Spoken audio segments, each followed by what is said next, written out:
What's going on, YouTube? Early in the morning, 6 o'clock this morning. They were supposed to be here. Actually, it's 6:08. Here's my driveway. Ain't nobody here, but guess what? I got my doors. That's the start of it all.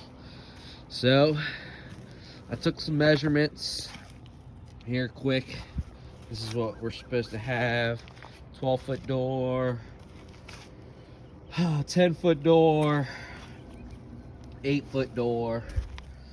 We'll show one more time what we got going on here. I knew they weren't going to be here at 6 o'clock, so I should call their bluff. They were supposed to be here yesterday. It gets kind of comical. So Thursday, Carolina Carports calls me, and she apologizes for not being able to be at my house on Thursday. They weren't supposed to be at my house till Friday afternoon, so that was the beginning of the downfall. So Friday, the guy calls me, says he's going to come drop off my doors, and he'd be back around 2:30. I knew he wasn't coming back last night. So just me and my dog here this morning. What's up, Tucky?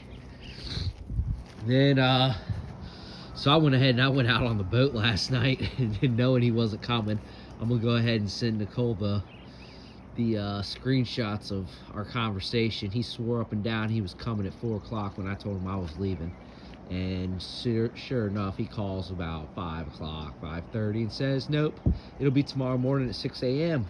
So I knew he wasn't going to be here at 6 o'clock in the morning. I get up every day. I used to leave my house about 5:30 in the morning, so just another day for me. But I did got my doors. Worst comes to worst, I put them up, and then we just figure out how they're going to reimburse me for installing them. So here's another shot of my doors, so we can all clearly see that the door rolls before it gets to the opening. And hopefully that's what we're going to eliminate, is that roll before we get to the opening, because the doors are set too low. So they made these doors a foot higher, longer than my other doors, which is also supposed to include another 6 inches of extra length, which they're going to need, because 114 12 times 9 is, let me see, I'll make sure we can get this here. Got a 9x9 door. It's really supposed to be 9x8. 114 inches is where my door is supposed to sit at. 9 times 8 is 108. So we're gonna need that 6 inches. Hopefully they got it. Just a short summary how I measured these doors, how you're supposed to measure the doors, and what we're gonna go with today.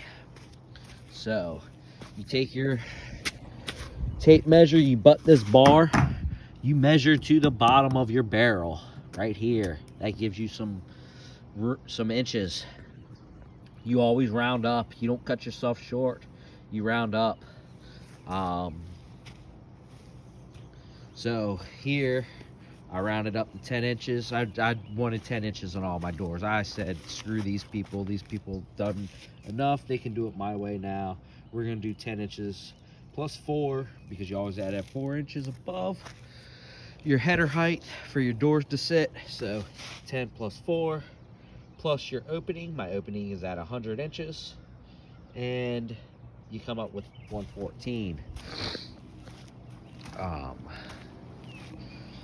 Yes, that's about 4 inches, 5 inches too high, but we're gonna go with it my way.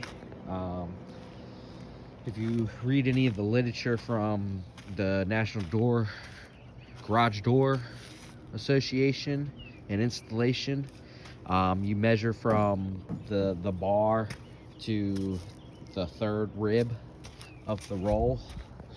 So you got 1 rib, 2 ribs, 3 ribs, but we're just gonna go ahead and measure it all the way out to the end, because, you know, why not? We're gonna go past the minimum. We don't want minimum. Minimum requirements are garbage. I've played this game for 6 months of proving why my doors are installed incorrectly, and obviously I proved it, because I got 7 brand new garage doors sitting in my front yard. You wouldn't have 7 brand new garage doors brought to you by a company if you didn't, if they did it the correct way. I know that me being a custom builder for the last 21 years, I would not have brought 7 garage doors to somebody's house if I knew that they were installed correctly. Maybe it's laziness and they just don't want to come down here. Maybe they know that when my information is correct and if we went to court, they would lose. They surprisingly don't give plans to their installers and don't have any information on how to install a garage door, but yet they do hundreds of these every year. As a matter of fact, they did $11.4 million worth of business last year at $25,000 at a garage. I'm not sure how many garages that is, but I would assume they installed quite a few garage doors. And they're big into selling these weather stripping pieces. One, the weather stripping piece that they sent me through the email is only 1 3/4 inches. I have a 3.5 inch gap. Doesn't really work. I had a friend who had the same company, unfortunately, install his garage doors, and they installed the damn weather stripping on the garage door. Can y'all believe that? On the garage door itself. Good thing I refused that installation. I don't know why he didn't listen to me and refuse it as well, but that's their battle for another day. My battle looks like it's slowly closing in. But I just wanted to do a little brief update. If we take a look at these 8-foot doors that we have here, let me go ahead and pop this open so my door don't get pulled around anywhere. If we take a look at these 8-foot doors we have, our brackets right here. If this is truly an 8-foot door and I truly have a 9-foot door, these brackets right here are at 103 inches. And an 8-foot door makes 103 inches work. So I need another 11 inches. My door should be a foot longer. So technically, my bracket should work where they go. The only one that's in question is this one here. It needs to be moved up 9 inches. And we have to make sure we have enough room for those down bracing from the roof down to the wall. But that one's going to be held to move anyway. It's attached. Same thing with my 12-foot door. It's attached.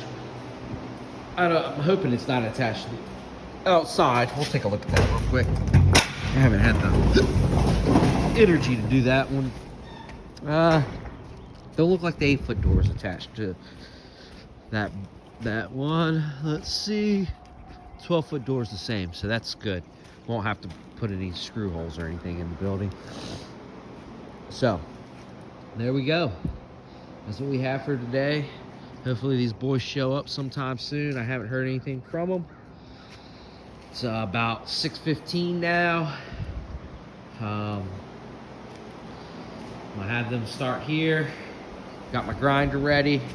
Got my stuff ready. I'm gonna grind out my edges here. I don't know if anyone else has had that issue, but I'm lucky enough, or unlucky enough, however you want to view it. My dog likes to eat rocks. For them to tear down my garage, and I can cut that out. You're supposed to leave a lip here, but if you are building one of these, I recommend leaving about a 2-inch gap. I mean, my opening's the exact same size as it's supposed to be, but you see they stuck me over 1 inch here and left me hanging over. Sorry guys, getting over being sick. And here I have a inch past my garage door that I've already grinded out. That's how I'm gonna kind of grind it out. I'll leave it a little slope, leave a little lip there, and grind it out all the way to the back so the door goes down in, and then also the water will have a way to run out. This is how I'm going to drill my holes in here. I don't recommend drilling them any bigger. You mark your spot. That's the highest you want it at. You drill yourself a hole, grind up to it. If you cut a little bit lower, not a problem. But that's how I did mine. I seemed to like it. Wouldn't let them do it when they first installed the building because I didn't want the big square cut into it like they wanted to do. It makes your door move in and out, about an inch. These hold my doors pretty steadily straight. The idea is so that you have your door coming straight down.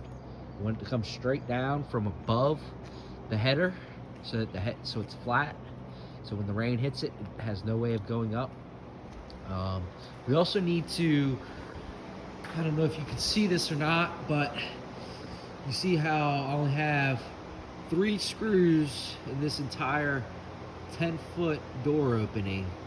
And I have the metal is bent down everywhere, as well as 1, 2, 3 screws in 10-foot opening.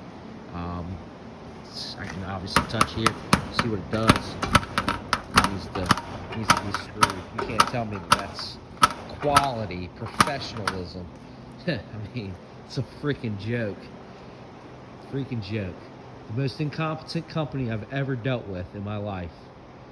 The most incompetent individuals I've ever dealt with.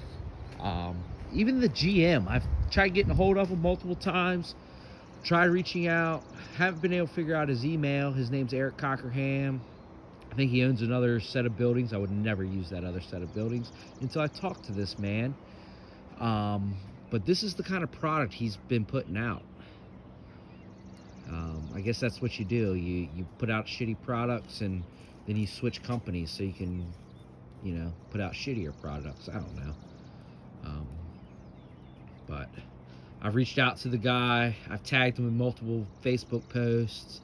I know he's seen it, yet to respond. But just goes to show what kind of product and company this is.